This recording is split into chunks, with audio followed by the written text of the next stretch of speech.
Hi everybody, my name's Mac and welcome back to Blue Mountain Airsoft. Today we're going to be continuing with episode 3 of our beginner's guide to Airsoft. Episode 3 we're going to cover headwear, the rest of our head. This is where the cosplay element of Airsoft starts to come in because it's 100% personal preference now. Eye protection is 100% needed.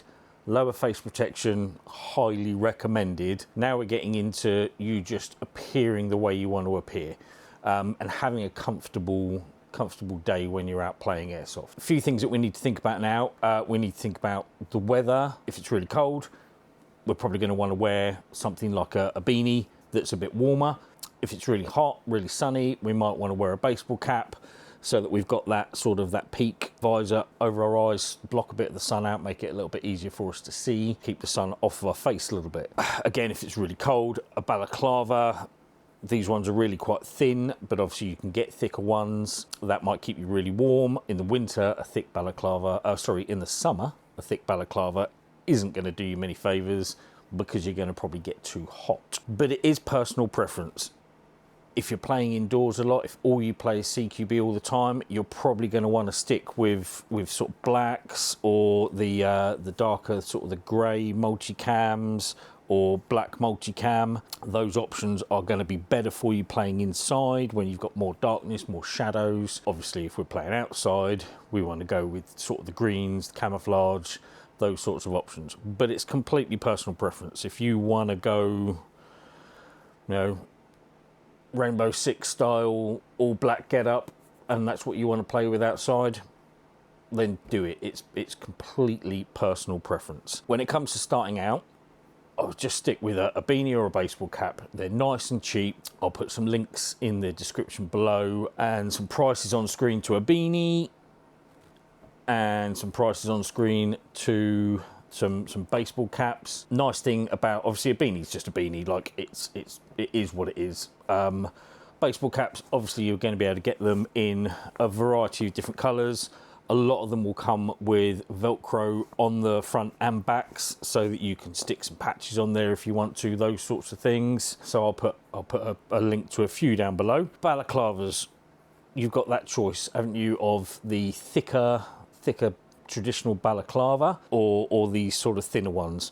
Obviously, with whatever we're wearing, we want to make sure it works with our eye protection. So you're going to have to sort of start to build your loadout. That's why we always start with eye protection, because it's the most important thing, and work our way forwards from there. And then obviously sort of at the top end really of headwear, we've got helmets is our next option. Obviously with helmets, like, they're hard, you're going to get a lot more protection from getting shot in the head by a BB. But obviously these are Airsoft helmets, like, they're not ballistic rated, they're not crazy heavy. Padding on the inside of them isn't brilliant. You're probably going to want to upgrade the padding.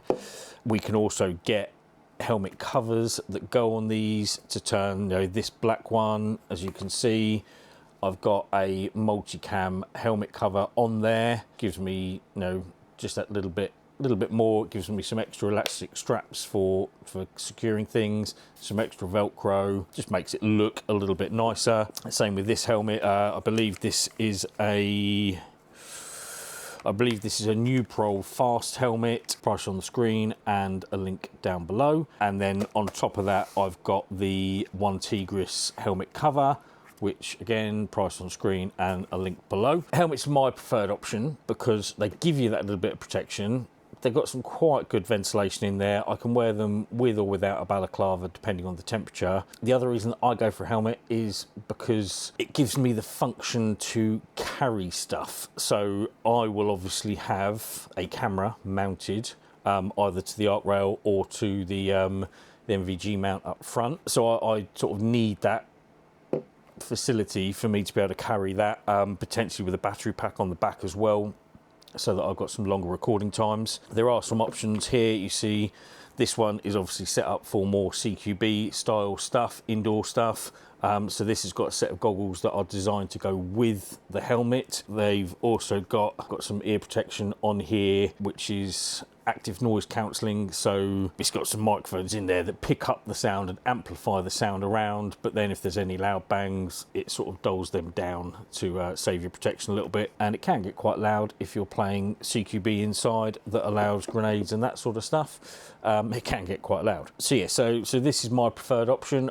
But I don't always. If I don't need a camera, then I would normally go with the baseball cap. Obviously, you know, you are going to get hotter inside a helmet than you are inside a baseball cap. But if you're running comms, if you're playing with a team, group of people, and you want to have some decent comms on, then a helmet's a really good option for them. So you've not got lots of separate things you've got to put on. Everything can be combined into one. Put it on, plug your push to talk in, and you're away to go. There's also some options we've got with helmets for integrated fans and fans to help defog our goggles and that sort of stuff. We're sort of experiencing goggle fogging with a problem. These goggles that are on here are not block tacticals. They do fog quite easily. I do have to run this setup with a fan. That's pretty much all we've got to talk about headwear. We're really now getting into that point where you need to decide who you are and how you want to play, where you're going to play, so that you can pick the option that's right. Next episode will be episode 4, which will be clothing and footwear. I think we're going to talk about next. So tune in if you want to see that. And if you've got any questions about any of this, leave a comment in the description below. Click subscribe and the notify bell then lets you know when I've posted the next video in this series. Really helps me out. And yeah, I've been Mac, this is Blue Mountain Airsoft, and I'll see you in the next one.